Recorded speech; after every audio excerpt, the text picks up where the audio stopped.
I'm all out of whack here. Can you hear me now?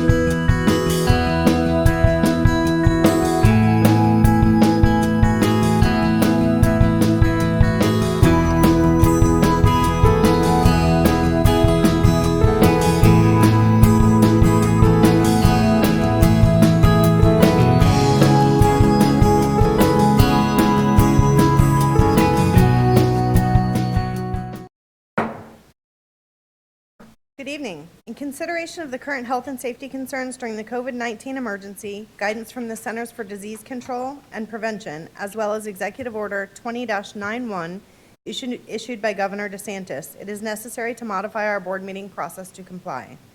Board members and staff may be participating by phone rather than being present in the boardroom. The Educational Services Facility is closed to the public, but the board meeting audio and video are being live streamed so the community can watch and listen to the meeting through usual channels. Community members who wanted to make comments were asked to register in advance on the district website. Those who registered were called Monday evening and their comments were recorded, limited to 3 minutes each. These comments will be replayed under the public comment section of the agenda. Ms. McDougall will be joining us telephonically this evening. For transparency, Ms. Escobar will be calling for the board's aye or nay votes for each item requiring a vote. Pam, roll call, please. Mrs. Belford? Present. Ms. Descovich? Present. Ms. McDougall? Present. Mr. Susin? Present. And Ms. Campbell? Present. The board will now hold a moment of silent reflection and invite the listening audience to join us.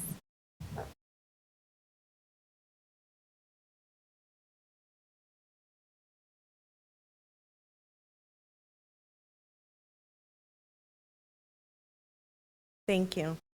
We will now say the Pledge of Allegiance. I pledge allegiance to the flag of the United States of America and to the republic for which it stands, one nation, under God, indivisible, with liberty and justice for all. At this time, I want to offer my fellow board members and Dr. Mullins the opportunity to recognize students, staff, programs, and community members for the contributions afforded to Brevard Public Schools. Before I turn it over to the first board member, I do want to share with you all that I received a call this afternoon from one of our frequent visitors to our board meetings who asked that I tell you all to please make sure you speak into your microphone because he can't join us this evening.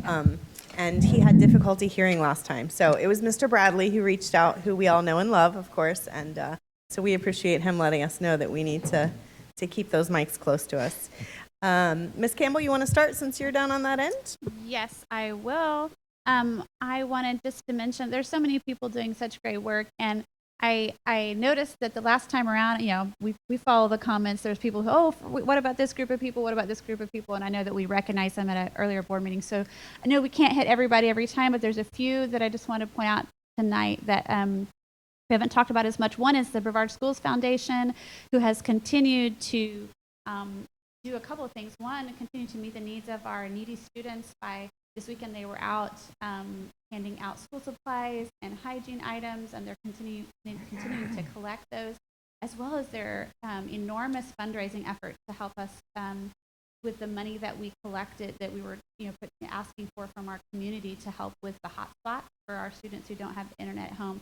And so I just want to thank Janice Kershaw and her team of employees, and also her wonderful team of volunteers who have been packing things and just trying to continue to reach out to our students who may not have the materials necessary to get this distance learning. And then also want to do a shout out to our instructional assistants who are doing all kinds of different things right now, who are making phone calls and meeting with students over the phone to help them with their studies. They're doing all different kinds of things. I've seen some in the earlier weeks helping with the food pickup in that first week. And so just shout out to our instructional assistants for the work that they're doing to support our teachers and students in this time. Thank you, Ms. Campbell. Mr. Susan?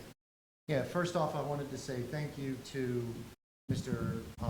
Kevin Thornton for the mobile sites that were put into my district. Ms. Migliore requested that we had one that was in really bad shape that we needed to get some food to, and she was right. We have almost 70 meals. First was thinking about 50, now we're at 70. And I also wanted to say thank you to Ms. Gauman for requesting to get a site east of US 1 over by Pineapple Avenue. That has turned out to be an amazing opportunity for kids that can't get there. Many people know that the reason that these children can't get there is because, one, sometimes parents aren't at home to actually drive them, but the other issue is sometimes there's so many kids in one household that the parent can't actually get into the car to get. So thank you to Kevin Thornton and to those principals doing such a great job as far as requesting those mobile sites. The other piece I want to say is thank you to Family Promise, Betsy Farmer, who we play for, the 18 PTOs and the 20 churches that we've been working with to take care of the need inside of the community. There's just some amazing things that have been going on as the principals identify what the need is. These individuals are showing up and assisting in any which way that they can. I'm just so very proud of those individuals for what they're doing. We have an event on Friday. We're going to be going through our food distribution sites, and we're going to start at Sherwood, and we're going to go to 6 sites where we honk the horns and thank the individuals that are inside there. And also we are giving donations to Brevard Schools Foundation, which will be distributed and divided up among the 6 schools inside of our district. I'm just so proud of the principals, the teachers, and the parents for everything that we're doing here. And I'm just really excited to talk about those individuals and what they're doing. Thank you very much. Thank you, Mr. Susan. Ms. Descovich? Thanks, Ms. Belford. I have 2. First, we want to thank our custodial staff for all the hard work that they have been doing to keep our schools clean, but to get all the schools wrapped up and sealed up. I don't know if you've stopped by any of the schools, but you see a lot of they're literally sealed with tape and such that, it's been sanitized and no one is in and no one is out. So I know that was a ton of work for them, and I'm not sure that we've given them enough shout outs and gratitude for their hard work. The other one is AMI Kids, one of the positions that I represent, us all serving on that board. This week they're taking their students and their culinary program, and Discover Life Church donated $5,000 for food for the kids at AMI Kids and their culinary program to prepare meals. And I've had their meals before. When we have our board meetings there, the kids cook for us, and it's phenomenal. They already did one with 500 meals, and they cooked chicken Alfredo with broccoli. I mean, these are delicious meals, breadsticks, and they're serving the meals to anyone that needs a meal, a good hot meal at Discover Life Church. So they're doing that again on Thursday night from 4 to 6 p.m. at Discover Life Church on Ugali. And the kids won't be serving the food because they're not allowed to leave the campus, but they did cook, prepare, and package the meal, and then we have meals, and then we have volunteers coming in to transport it and serve it. And I have one last thing to mention, and that is out of our communications department, Matt Reed and his group. They are doing Monday night. We're hoping everyone will join us Monday, May 4th at 8:15 p.m. I think we're kicking off Teacher Appreciation Week with Let Your Love Shine. And we're asking everyone to get the biggest, boldest, brightest light you have at 8:15 and stand outside and shine it up in the sky. Interestingly enough, I was talking to my aunt on the way here, and she said, I saw that on your page. I'm definitely going to get out and do it. My neighbors are doing it, and your cousin's doing it. And I said, which cousin? The one in Colorado. And I said, this is for Brevard school teachers. Oh, no, she's doing it in Colorado. So I'm guessing maybe this, I don't know if it's a nationwide thing already and we've picked up on it, or if our communications department came up with it, but it sounds like it's going to spread rather quickly. So thanks, Ms. Belford. Thank you, Ms. Descovich. Dr. Mullins? Thank you, Ms. Belford. First, I wanted to do a shout out to Bill Maharis. We heard from him earlier today in the board workshop, but he is responsible for coordinating this last Friday's Be the Light campaign, where we lit our stadiums across our district from 8:20, which is 2020 military time, for 20 minutes in recognition of our seniors, our class of 2020.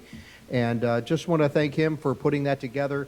We had all 16 high schools, stadiums lit. Holy Trinity participated, MCC, Eastern Florida, and USSSA. And just a great representation of our community supporting our seniors. School Lunch Hero Day is coming up on Friday. As mentioned, we're recognizing our food service workers, approximately 400 folks across our district who have continued to faithfully serve our students. As of April 23rd, we've served 924,254 meals to students, to the kids in our community. That is amazing. April 23rd. So we've had to just about break 1 million. We have great staff and appreciate their hard work. Mr. Thornton and his team have done a phenomenal job of, I can't even imagine the logistics of keeping food in and preparing and so on. Just want to let everyone know, since we won't be together again before the week of May 4th, that is National Teacher Appreciation Week, and we will be celebrating our teachers and staff with our district-delivered themed activities. Check out our Facebook page and social media and follow the activities we have going on.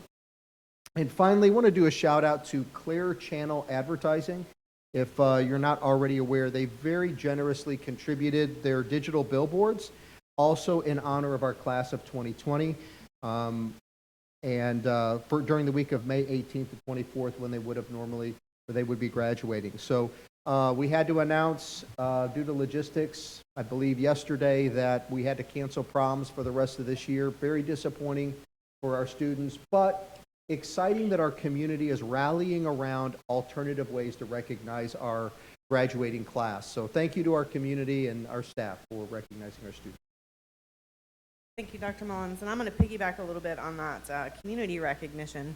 You know, last time I talked about the ripple effect of things, and I just realized I'm going to pause because I have forgotten to include Miss McDougall. I was visually going through the room, and I didn't really forget about you, Miss McDougall, but I did forget to call on you. So I will pause and give Miss McDougall an opportunity for her recognitions. Thank you. Thanks, Ms. Belford. I just want to piggyback what Dr. Mullins has said. Yes, don't forget all the wonderful food service people that are out there and have been out there. It's amazing how many meals we have served. And Dr. Mullins, I'm glad you brought up the May 4th week for teacher appreciation. Teachers, thank you for being creative, diligent, and hanging in there. You're doing amazing work, so I want to thank you. And also I want to give a shout out to Student Services Department. There's so many people in that department that I'd love to recognize, but today I'm going to recognize Kim Bias. Thank you, Kim, for everything you're doing with our ESE students, for Patricia Fontaine and Misty Bland, who's working with our DJJ students and making sure that our ALCs and everything is running smoothly for those students there, too. They're doing a phenomenal job. I just want to make sure everybody knows that the student Ask the Expert, the Student Services Department worked with Communications to put this together. They did a fabulous job. I think if you haven't looked at that or haven't listened to any of those, they're really well done. So parents, staff, if you have some questions and you want to ask an expert, they're doing a great job. So that's really all I have at this point. Thank you, Ms. McDougall. So following along on recognition of the community and kind of the ripple effect that we're seeing, I don't know if you all have seen, but at many of our feeding sites throughout the district, food distribution sites, we have had community organizations that have been coming to feed our staff that are feeding our students. And so restaurants that are bringing, you name it, churches that are contributing and purchasing meals, just local community members that have purchased meals and brought them out to support those who are feeding our kids. So a huge thank you to them for all that they are doing to support our team. And I also have to give a shout out to our teachers. We, Leading and Learning, Dr. Sullivan and Ms. Klein sent out a survey to our teachers inquiring about the online learning experience and the support that they're getting and how things are going. And we got over, I'm going to say, 250 pages of open response feedback from the teachers in addition to the very specific survey questions. And in reading through those, it is so exciting for me to see how many of our teachers are just truly embracing the challenges that we're facing. They are making the best of it. They are appreciative of all of the support coming out of the district. They are working hard with their students. Many of them have said that they are putting in a lot more hours than they typically would because they know how important it is that they have that individual connection with their students to help them through the challenges. And so we appreciate all of that hard work and being willing to think outside the box and work outside the box and learn new ways of doing things, because it truly is making a difference for our students, and we appreciate it. And then the last is, and we have touched on some of these senior recognitions, but I don't know about all of the schools in the district, but I know that the three of my high schools in District 1, all three of my high schools in District 1, have, in addition to the Be the Light and the Clear Channel and all of those things, they have been going out and putting signs in the yards of every single senior to recognize them. And then I also had one of my elementary schools, Pinewood Elementary, that went out and put signs in the yard of every one of their teachers. And it was, I don't remember the figures, but it was a ridiculous amount of hours and miles that it took for them, multiple counties, and to get out and put the signs in the yards of the teachers. And obviously, as I'm driving around my district, I'm seeing those signs out. And so much appreciation for all of that hard work that's going on to make sure that nobody's falling through the cracks when we're distance learning. So we appreciate it all, and we're just very grateful. You've always said Brevard takes care of Brevard, I think is you're saying. And we're definitely seeing that. So thank you. All right, that brings us to the adoption of the agenda. Dr. Mullins. Ms. Belford and members of the board, on tonight's agenda, we have administrative staff recommendations, 19 consent items, and 4 action items. Changes made to the agenda since being released to the public are as follows. A7 on administrative staff recommendations received a revision. Items F15 on job description, public information officer, and G28 on resolution extension of 1/2 cent school capital outlay are additions. Thank you, Dr. Mullins. Ms. Escobar, before I ask for the wishes of the board, I just want to verify we are not going to vote on the Agenda Plus. We're just going to do a voice vote tonight, so we're not duplicating, right? I think that's easier. Okay, super. So board members, we won't actually be checking the vote box. Ms. Escobar will be calling roll call. So what are the wishes of the board? Moved by Ms. Campbell, seconded by Ms. Descovich. Is there any discussion? All right, Ms. Escobar. Ms. Belford? Aye. Ms. McDougall? Aye. Ms. Descovich? Aye. Mr. Susan? And Ms. Campbell? Aye. All right, the motion passes 5-0. Dr. Mullins, will you please let us know about our administrative staff recommendations? There are 2 persons on this evening's agenda for the board to consider. What are the wishes of the board? Move to approve. Second. Moved by Ms. Descovich, seconded by Ms. Campbell. Any discussion? All right. Ms. Escobar. Ms. Belford? Aye. Ms. McDougall? Aye. Ms. Descovich? Aye. Mr. Susan? And Ms. Campbell? Aye. And the motion passes 5-0. We are now at public comments. As indicated in my opening statement, persons wishing to comment were registered in advance on the district website and were then called and the comments recorded. We will listen to the recorded messages at this time.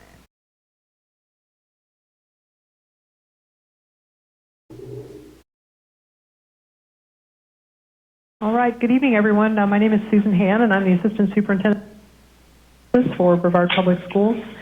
In consideration of the current health and safety concerns during the COVID-19 emergency, guidance from the Centers for Disease Control and Prevention, as well as Executive Order 2091 issued by Governor DeSantis, it has been necessary to modify our procedures for public comment. Tonight, your comments will be recorded, and we will play them back under the public comment section of the board meeting tomorrow. Each speaker is limited to 3 minutes. Our moderator will keep track of your time and ask you to conclude your comments when you have reached 3 minutes. Always keep it as expected at all times. Please keep your comments appropriate for our children who may be watching or listening from home. Before speaking, please state your name, the organization you represent, if any, and identify the topic you will be discussing.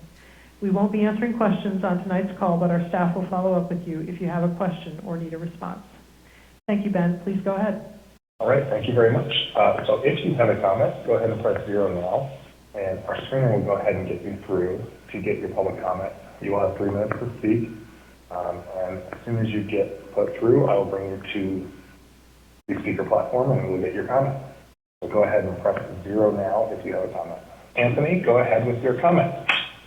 My name is Anthony Colucci. I'm the president of the Brevard Federation of Teachers. We were pleased that Governor DeSantis put the health and safety of our students, our families, and our teachers and staff first when he made the decision that school buildings would remain closed for the remainder of the year.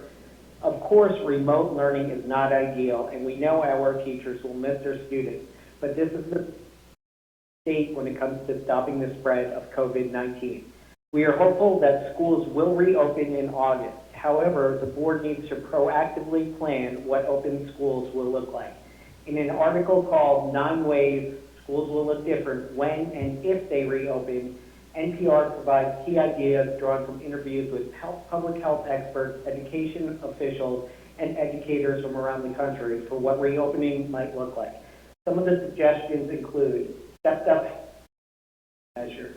These include wearing masks, temperature checks, hand washing, frequent sanitation, and social distancing rules enforced even for very small children. Class sizes of 12 or fewer, staggered schedules.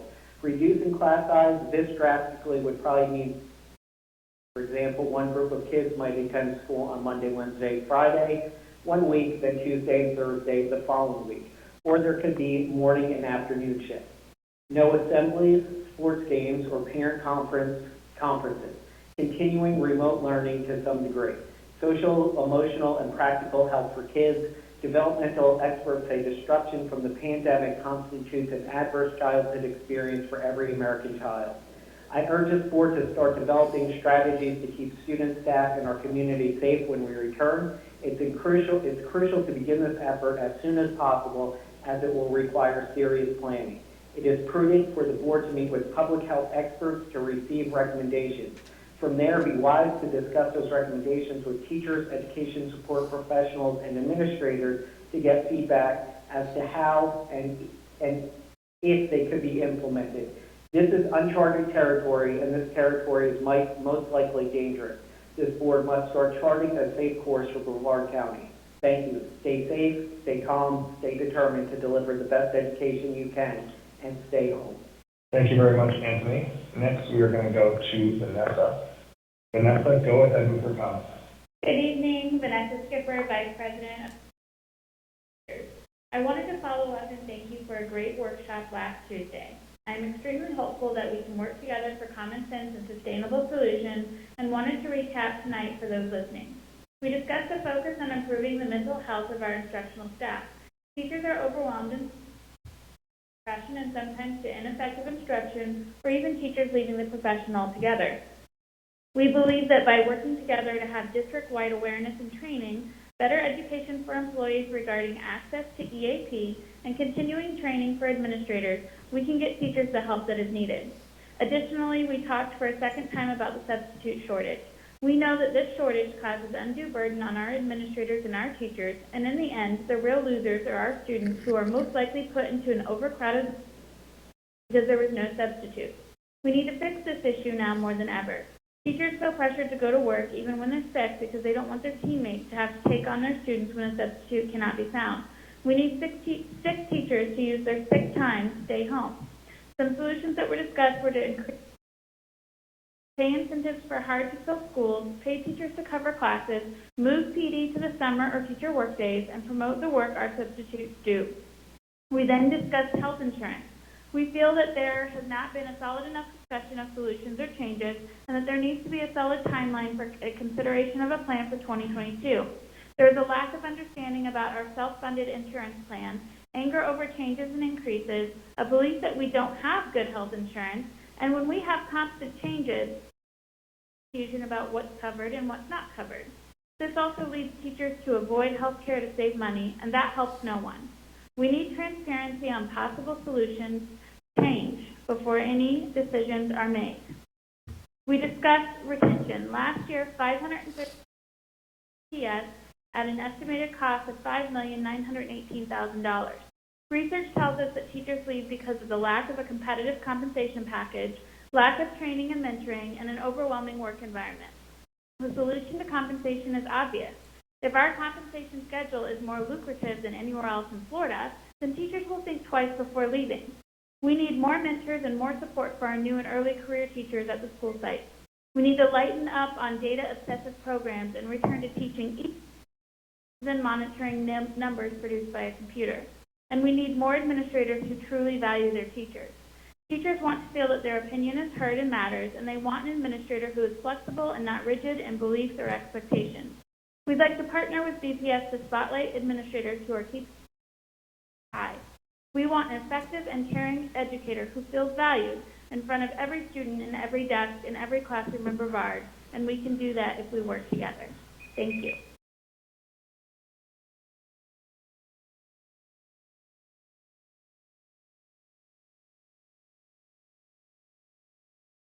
Okay.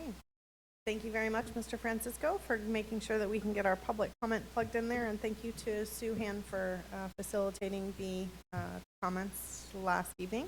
At this point, we are moving into the consent agenda. Dr. Mullins. Wait, Ms. Oh, Belford. I apologize. That's right. I know we Ms. used to have an Campbell? opportunity to respond. Not necessarily respond to Mr. Colucci, but just playing off of what he said. You talked about our return. I know I received as a parent an email from the Department of Education yesterday. I don't know if you guys did as well, asking teachers, parents, and students for input on what our return to school might look like across the state. So I just want to encourage all of our teachers and parents and students. I believe they invited you to go online. If you didn't get that email, you could probably access it off of the Department of Education website. Have you seen that? Did everybody receive it? If not, I'll forward it to the board. Okay, but and I know I put the link on my Facebook page, but please go and because it's an opportunity for us to have input on what opening the schools for the summer, for the fall would look like. And it's a very short survey. I think it was only like 5 or 6 questions, and they didn't ask for any personally identifying information beyond what they already have, your email address. So just encourage everybody to go and take the opportunity to have your voice heard. Thank you, Ms. Campbell. Any additional board discussion or response to the speakers? Ms. McDougall, are you good? I am good. All right, then I will turn it over to Dr. Mullins for our consent agenda.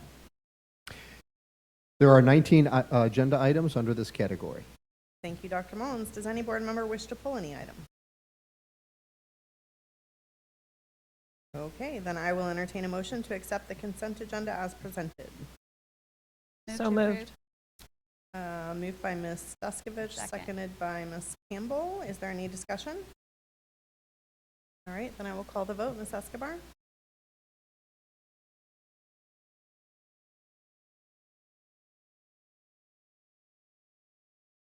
Mrs. Belford, Aye. Mrs. Campbell, Aye. Mrs. Descovich, Aye. Ms. McDougall, Aye. and Mr. Susin. And the motion passes 5-0. We'll move on to the action agenda. Dr. Mullins? Ms. Belford and members of the board, there are 4 items under this category. The first item is G28 on the resolution regarding the extension of the 1/2 cent school capital outlay sales surtax. What are the wishes of the board? Move to approve. Second. I'll second it. Moved by Ms. Campbell, seconded by Ms. McDougall. Is there any discussion? I just want to, in case the public is wondering why we're doing this again, we needed to add the language state law recently passed that has us sharing the tax if we move forward with trying to put it on the ballot in the fall with charter schools. And so we had to amend the language to include them so that it could be approved by OPAGA. Thank you, Ms. Descovich, and I think that's an important, we had some discussion prior to and after the last board meeting about the importance of beginning the process to be prepared should we decide that that is the direction that we're going at a later time in the kind of the timeline of this process. One of the things that we had not even considered in that timeline, and thankfully Mr. Gibbs has encouraged us to make sure that we are prepared in taking the steps to go forward, was that the Department of Revenue may come back and give us feedback on our resolution as well. And so that's exactly what occurred. They reached out to us requesting our resolution and indicated that the prior interpretation that the sharing of charter had to be only included in the resolution needed to be changed so that we actually included that language in the ballot language as well. And so Thankfully, we are still within our timeline to move forward based on that. So the board is just approving that, that small change of inclusion in the ballot language as opposed to just the resolution. Any additional comments, questions, concerns on that? All right, then I will call for the vote. Ms. Escobar? Ms. Belford? Aye. Ms. Campbell? Aye. Ms. Descovich? Aye. Ms. McDougall? Aye. Mr. Susan? And the motion passes 5-0. Dr. Mullins? Next, we have item G29, which are our department school-initiated agreements. What are the wishes of the board? Move to approve. Second. Moved by Ms. Descovich, seconded by Ms. Campbell. Is there any discussion? Then we'll call the vote. Ms. Escobar? Ms. May Descovich has discussion. I do have a question. I was going to email this morning and I forgot. I had a teacher email me about this one and ask if we've done any kind of sampling to see if our teachers are using this. I didn't talk to her personally, so I don't know if she feels like they're not or they are, but do we have any idea on that? I'm sorry, Ms. Descovich, which item? It's on the Nearpod. G29. And, maybe is Dr. Sullivan available somewhere to ask? I believe we can call her. Is she not in the building or she is in the building? How are we? Last school board meeting, a couple of them were hiding. Right. Separated back Actually, there. Mr. Cheatham's recommendation. Maybe Mr. Cheatham knows? I can tell you anecdotally, Ms. Descovich, that my children's Are teachers using are this? using Okay. it, so, Just, well, then for her benefit, because maybe she's watching since she Yeah. had concerns, if we could just hear Yeah, from Mr. Cheatham. absolutely. Thank you. Thank you, Mr. Cheatham, for coming to the rescue. No problem. What's the question? I had a teacher reach out. I'm not sure if she is not a fan of Nearpod or what's the issue, but she said, have you guys asked if anybody's using this before you spend the money on it? Do you have any? I know I'm sorry I didn't prepare you for tonight. I completely forgot to follow up earlier. We do get numbers on it. I can get you the specific numbers of the logins and things of that nature. Nearpod has come a long way. It was used for years as a free tool for a while, and then we were given the option of choosing between that and Discovery Education, and we upped Nearpod to the paid version because it added some additional tools and such. But as far as the use, I'd get with Leading and Learning just to find out exactly what the levels If you could are. just send that to me so I can share it with her, I would appreciate it. Thank you. Not a problem. So many of you, Mike, Mr. Susan. Like right Mr. into the Bradley, mic. you gotta make You sure. got to be really close. is that better? Nope. You got to be close, like this close when you're talking to these. Kissing the thing. Like you like Yep. it. All right. There you go. So basically, years ago, when we were received the capital allocations as school board members, we had an opportunity to fund certain things. I was at a conference with all of the teachers. There was probably 150 of the best teachers and minds that we had inside of our county, and there were these breakout sessions. And I remember one of those breakout sessions being Nearpod. And I remember sitting in a room full of teachers as they were listening to all of the pieces that this had. And I, as a former teacher, remember sitting there saying, oh my gosh, this is one of the most amazing tools that I can utilize, if utilized correctly, right? Because you want to give tools, but at the same time, you want to make sure that they're being utilized. And I was sitting in there, and I just looked across this room, and in the room, there were people standing because it was so packed. It was the sitting and then the standing. They wanted to hear about this. And I just said to the room, and these are the leaders, and these were the lead teachers in our district, how many of you would use this? Every single teacher in there raised their hand. And then on top of that, those were the lead teachers. I said, how many of your schools would use this? And they raised their hand. So I don't know about the fidelity of it being used at the school district, because that always is something. You can have a shiny object, but you may not be using it. But I will tell you from a teacher's perspective that this was an amazing tool. And I was happy to take part of my allocation as far as my funding and put it to it so that some of my schools could use it as a pilot. And then based on that pilot, we were able to see the utilization that we ended up purchasing some of the stuff for. Just to give you a historical perspective on what happened. So we were using the free version before Correct. this, and I'm assuming you collaborated with Leading and Learning, and they said we want this, and you moved forward, correct? To a degree. To a degree. Pam Olick was she led that. I'm sorry, who was that? She was our integrator manager at the time. She worked with Leading and Learning. A lot of our tools are being used now that weren't being used before. Like Mr. Susin said, the fidelity kind of comes and goes, but with our online education, we're seeing things used a lot more than they ever have before. And it's just interesting because we've had a lot of tools that we're using every day now that it seemed like no one ever used, but now everyone's using it. So it just depends on where that sits, but we can find out. I can get the numbers for you. Thank you. I appreciate it, Mr. Cheatham. Any additional discussion? All right, then I will call the vote. Ms. Escobar? Ms. Belford? Aye. Ms. McDougall? Aye. Ms. Campbell? Aye. Ms. Descovich? Aye. And Mr. Susan? Aye. And the motion passes 5-0. Dr. Mullins? Item G30 is on procurement solicitations. What are the wishes of the board? Move to approve. Moved by Mr. Susan, Second. seconded by Ms. Campbell. Any discussion? All right, I will call the vote. Ms. Escobar? Mrs. Belford? Aye. Ms. McDougall? Aye. Ms. Campbell? Aye. Ms. Descovich? Aye. And Mr. Susan? Aye. And the motion passes 5-0. Dr. Mullins?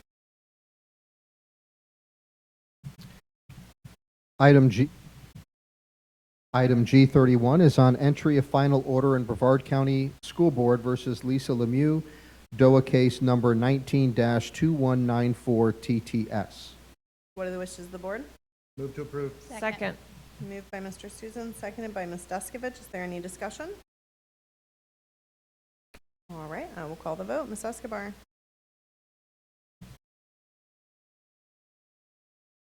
Mrs. Belford? Aye. Ms. Campbell? Aye. Ms. Descovich? Aye. Ms. McDougall? Aye. And Mr. Susan? Aye. Motion passes 5-0. At this point, we're moving on to board member reports and discussion points. Mr. Susan, you've indicated that you had an item that you would like to bring up under this section. Yes, thank you, Chair Belford. I really appreciate the opportunity to discuss this. Well, as many of you know, we had a situation that just occurred where our pre-K teachers were not given the best and brightest supplement. This was something that we all thought was included inside of our state-funded mandated best and brightest. That was the last piece of it. But now we are looking at a situation where our pre-K teachers were left out. Right now, as it speaks, Leon, Hillsborough, Gulf, Lake, Lee, Wakulla, Okaloosa, St. John's, in one form or another, have tried to make up the gap in funding for the pre-K teachers being a part of the best and brightest. Take a step back. Many people don't understand that our pre-K teachers, which is part of our Thrive by 5, which says that 90% of brain development occurs before the age of 5 years old, straight from Dr. Mullins, that is part of our district strategic plan.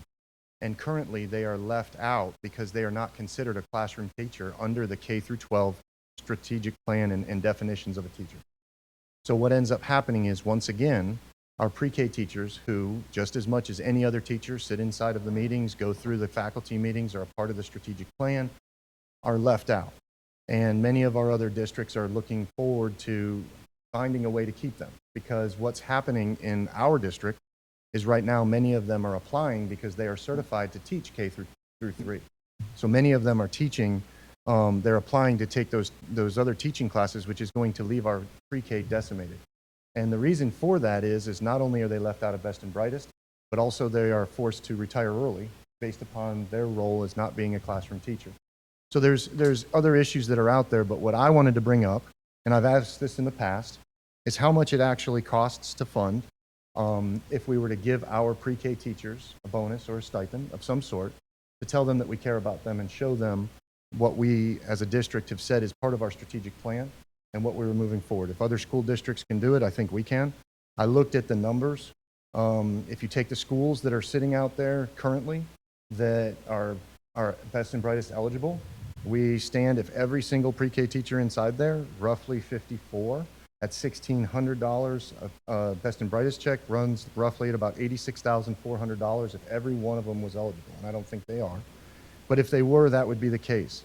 So what I wanted to do today was bring it up, and I apologize, Chair Belford, about not giving you this ahead of time. It's just something that literally has been happening as we speak as far as the conversations and the pieces. But I'd like to see if anybody else has any comment on the pre-K issue as far as bringing them in and trying to see something. And I'd also like to ask Dr. Mullins if there's a way as we can find out if who would be qualified and how much that actually would cost. and I would like to see if there's an opportunity to put it into as part of our budget negotiations that we have on the operating side. Ms. Belford, can I ask a clarifying question for Mr. Susin? Because you were talking about best and brightest, which this is the final year. And so are you asking for us to do something, a bonus that would be for this year? Because moving forward, there's no best and Right, brightest. it's not a only reoccurring the expense. teacher It's a non-reoccurring. salary supplement, which actually they are included in that. So you're talking about just this current year. Yep, as every single one that has been up till now, it's a non-reoccurring expense that is not guaranteed every year. But yes, it is only for this year. It is a non-reoccurring expense. It's not something that we have to put into the budget. As we look tonight with some of the transfers that are moving around, there's an opportunity, I feel, with some of the ways that we can cut budgets to include them. I feel strongly about this. I advocated in Tallahassee for it. It's something that I feel very positive about. So I wanted to see if anybody wanted any discussion. And my only request besides that is to see how much it actually would be to include them inside of our best and brightest for the future, Dr. Mullins. Ms. Belford. I see no harm with exploring it a bit if Dr. Mullins is willing and everybody agrees to at least get us the numbers of exactly how many pre-K teachers we're looking at. And since it's non-recurring funds, maybe there is a potential and a possibility somewhere. I don't know until you take it from here, but I'm okay with exploring that. Ms. McDougall, did you want to comment? I'm also okay with exploring it. It would be interesting to understand how much it would cost and how many teachers are we talking about. So yes, I'm open to exploring it. Okay, Dr. Mullins, comfortable with bringing that information back to the board at a later date? Yes, ma'am. All right. Any additional board discussion items? Ms. Campbell? I just wanted to, just share some things that I know we are aware of as board and superintendent and district leadership, but just, sometimes when the community, something hits them for the first time, I don't know that they're always aware. And so there's talk, all of this with the coronavirus and doing the distance learning and everyone being quarantined at home. There's, there's so many opinions are floating around, and there's some, if we can do this now, we can do this all the time. But I just wanted to just share that one of the reasons why I believe that this distance learning, as hard as it's been, has been as successful as it has been, is because our teachers and our administrators, our school staff, and our district leadership have spent 3/4 of this school year building these relationships with their students. And so they have those relationships built. And so it's hard, but we can do this because the systems are already in place. And so, if what's handed down to us from the state for the beginning of next school year, and I'm tell you right now, I'm praying against this, is that we don't go back. We'll do the best that we can, but it would be a whole different ballgame if we were doing this at a different time of the year. And so I just want to, first of all, it's kudos to our school staff for the relationships that they do spend through the year. But I just want people to understand that this is not easy. And also being a musician, I'm going to tell you what, our music programs our music teachers are doing a great job of coming up, but you can't have band with everybody in their own homes. You can't have chorus. And I watch so many virtual choir videos. I am addicted to those things, but you can't. That's not the way you do choir. That's not the way you do orchestra. It's not the way you do band or elementary music and art and drama and all those things. It's in group projects, as much as I maybe didn't like them when I was in school, there are so many things that we can't do when we're together. And so I just want the public to realize that this is something that we're doing because we have to do it right now. And there may be some people who fall in love with this way of learning and they decide to do virtual, and that's great. But there are some things that are just really hard. And I just want to recognize for our musicians and our artists and our other classes that they're making do, but it's really hard to teach what they teach long distance. Our culinary classes, my goodness, how do you even do that? Car repair and all the, so they're doing such a great job. But I just want to acknowledge that I realize how hard this is for you guys. I realize how hard it is for our students who are missing that opportunity to make great music together, to collaborate together, to be hands-on, because we just can't. Some things you just can't do with a screen very well. And so I just want to make sure that our public realizes that, who's not connected to our schools as well, if they're even watching. I'm preaching to the choir. But like I said, our team is doing a great job, but it is very difficult. And I just want to make sure our public is aware of how much harder this would have been if we didn't already have so many of those things in place. And the great job that our team has done up to the point that, before spring break is the reason why we've been able to be as successful as we have been. So it was a little soapbox time, but I figured that was the best time to get on it. Ms. Great Belford, message. I'm very sorry. The video has gone down for a second. Do you want to wait till it comes back up so that we can resume? I just had one more we thing. probably Right. should hold. All right. Is she looking at me when she's saying that? It's still up on YouTube. But it's not, it's delayed though. There's something wrong here. Is it? I don't think the YouTube stream ever stopped, just FYI. Misty, go like this. So, All right. Thank you, Ms. Campbell. I appreciate that insight, Mr. Susan. I apologize. Normally I would send an email, but today, right before our meeting, my computer went to the fritz and the screen went out. So I was just going to make these requests here.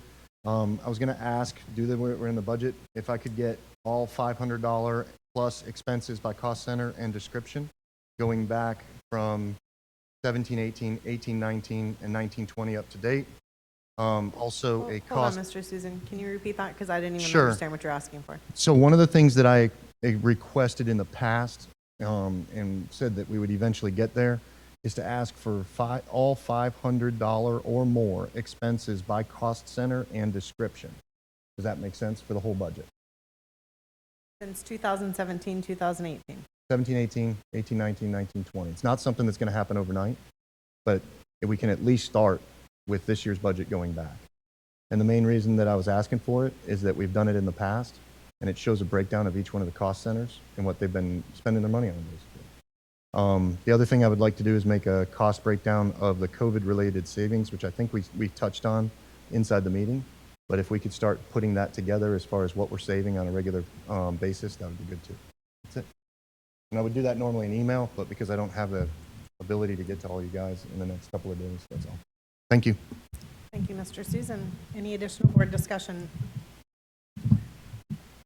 Ms. McDougall, anything that you would like to say before I hand it over to Dr. Mullins? No? Okay, thank you. All right, Dr. Mullins, do you have anything else you wish to add? No, ma'am. Thank you.